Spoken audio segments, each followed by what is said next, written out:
అటువంటి బ్రహ్మాండమైన శుభ సూచకం నేను చెప్పేది. ఎందుకు శుభ సూచకం చెప్తున్నానంటే 2014లో అప్పుడు ఎలక్షన్స్ ముందు విడుదలైంది సినిమా లెజెండ్. దాని ప్రభావం ఎంత ఉండిందో ఆ ఎలక్షన్స్ యొక్క రిజల్ట్స్ ద్వారా మనకు తెలిసింది. ఇవాళ మళ్ళీ రేపు ఎన్నికలు రాబోతున్నాయి. మేము ప్రతి సినిమాలో కూడా ముందే ఊహించి 10 ఏళ్ళ తర్వాత జరగబోయేది ఎప్పుడో లెజెండ్లో చెప్పాము, అఖండాలో చెప్పాము. ఎలా ఇక నేను ఎక్కువ రాజకీయాలు మాట్లాడదలుచుకోలే, ఇక రేపటి నుంచి ప్రచారం ఉంది, అక్కడ మాట్లాడతాను. ఏమేమి జరగబోతాయో ముందుగానే మేము ఊహించి వాటి గురించి చెప్పడం, అవి వాళ్ళ నిజం కావడం.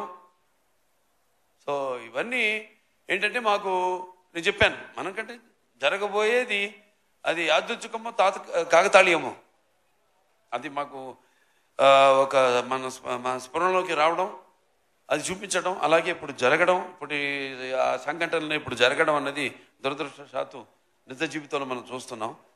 సో ఎంత ప్రభావం, ఎంత సినిమా మాధ్యమం అన్నది ఎంత ప్రభావం ఉంటుందో అది రేపు ఎలక్షన్లో చూడబోతున్నారు మీరు.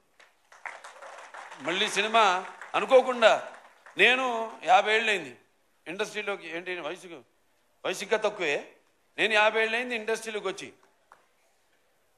ఇది నా 50వ సంవత్సరం. 50వ సంవత్సరంలో మళ్ళీ లెజెండ్ రిలీజ్ కావడం 2014 రోజులు గుర్తు చేస్తుంది నాకు, సంవత్సరం గుర్తు చేస్తుంది నాకు. మళ్ళీ సినిమా ఎలక్షన్స్ ముందు రిలీజ్ కావడం అంత కాకతాళీయం, యాదృచ్ఛికం, అంతే. జయం మనదే.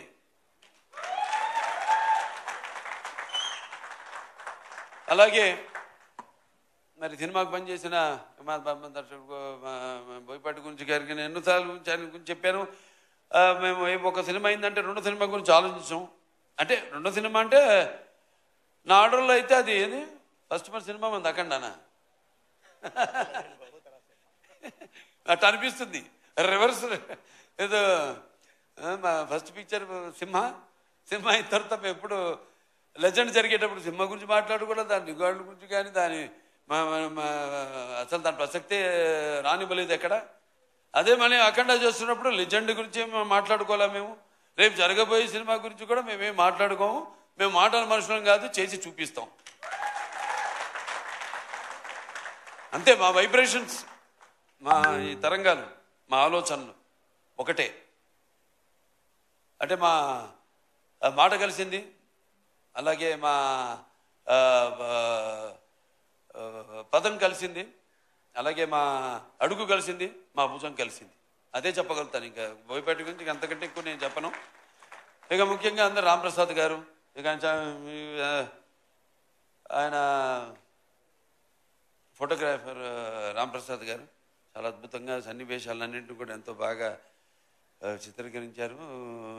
ఇంకా మా మ్యూజిక్ డైరెక్టర్ డిఎస్పి మంచి బాణీలు సమకూర్చాడు. ఆయన